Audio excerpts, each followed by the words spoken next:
My name is Gabrielle Goliath. I am from Johannesburg, South Africa.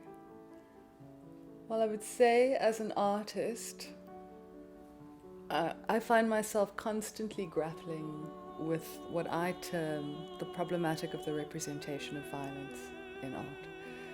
And I mean across the board of representation. So by this, I am referring to how we so readily turn to particularly black, brown, femme and queer bodies, particularly when we address very fraught subject matter.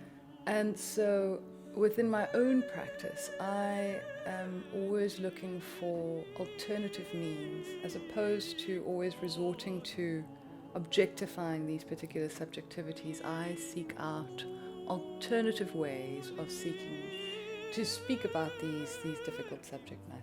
And this is, in particular, if I think of the work that I'll be showing here, pivots around gendered, racialized and sexual violence.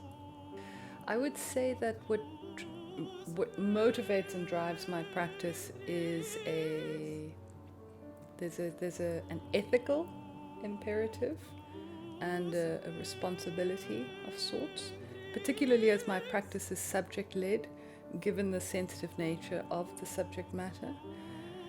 It's a black radical feminist drive and motivation as well, and an ethics and a responsibility and sensitivity to these particular subjectivities, which are for me often relegated to the margins of society.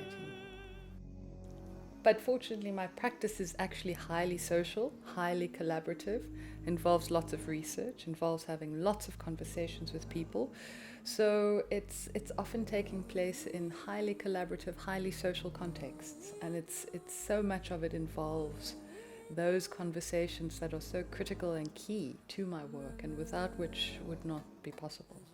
I think the work of emotion and affect and making people feel can become important and political as well, and a way of dealing with these difficult subjects in ways where language and words can fail us.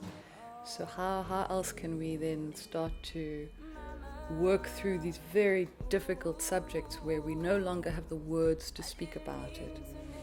Say we're thinking about the experience of somebody who has been raped. We can never understand what that individual has been through, and we can't always put it into words, but we can, to some extent, art gives us the means to start to begin to relate and feel for them in some way.